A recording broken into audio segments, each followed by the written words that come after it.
হেই কাছের বন্ধুরা কিরম আসুন হগুলোই আশা করি ওগুলি ভালো আসুন। দেশ ও বিদেশ যে যেখান থেকে দেখতেছুন সবাই জানাইতেছি স্বাগত। অনেকদিন ধইরা বাড়ির কাজ নিয়ে ব্যস্ত, যার কারণে বাড়ি থেকে বাড়িতে পারতেছি না। এখন বাড়ির কাজ কাম সাফাইয়া রওনা দিলাম ঢাকা। আর আমি এখন আছি আমাদের সেই মিনি কক্স। এই রুট ধরে যাইতেছি ঢাকা। আর আজকের দিনটা খুবই সুন্দর, না রৌদ্র না বৃষ্টি, মেঘলা আকাশ, দেখতে অনেকটাই ভালো লাগতেছে। আর কিছুদিন পর এই জায়গায় অনেক মানুষের ভিড় হইব। দুই পাশে বর্ষার পানি তুই করবো, আর এই পানি দেখার লাগিয়ে অনেক দূর দূরান্ত থেকে মানুষ আইব। তারপর এখন আয়া পড়লাম ব্রাহ্মণবাড়িয়া বিশ্ব রোড বাস কাউন্টার অনেকগুলো আছে, তবে আমি বাসে যাবো না, যাবো ট্রেনে। যেহেতু আমি ট্রেনে যাবো তার লেগে যাইতেব রেল স্টেশন। এরপর আমরা আরেকটা সিনজিতে উঠে পড়লাম আর যাইতে লাগলাম ব্রাহ্মণবাড়িয়া রেল স্টেশন। আমি রেল লাইন লাইমে ঘুরছি, কিছু জায়গা হাইটটা যাবো। আমার মনে হইলো এই জায়গাটা দিয়ে হাঁটলে অনেক ভালো লাগবো, তাই নাইমে পড়লাম। হাঁটতে হাঁটতে আয়া পড়লাম ব্রাহ্মণবাড়িয়া রেল স্টেশন। আপনারা দেখতেই পারছেন এই জায়গার ভিউটা কত সুন্দর।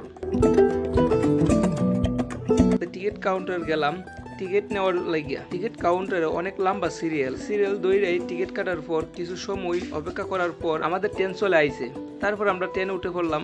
আর ট্রেন উঠার পর গিয়া দিই আমার সিটটা উল্টা সাইডে পড়ে গেছে। আর উল্টো সাইডে বৈশা ভিডিও করতে একটু অসুবিধা হয়, যার কারণে আমি তেমন কোনো ভিডিও করি নাই। 1.5 ঘন্টা বয়ে তারপর চলে আইলাম ঢাকা বিমানবন্দর রেলওয়ে স্টেশন। আর ঢাকা রেলওয়ে স্টেশনের ভিউটা দেখেন।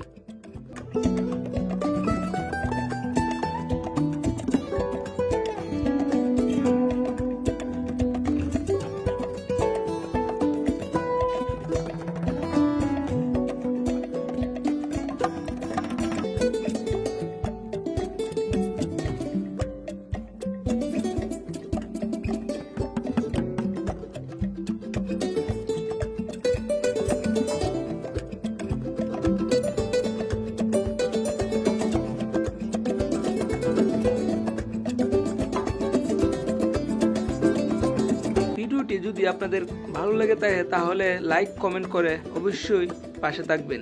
আজকের জন্য এখানেই বিদায় নিচ্ছি, দেখা হবে আবারও অন্য কোনো ভিডিওতে। সবাই ভালো থাকবেন।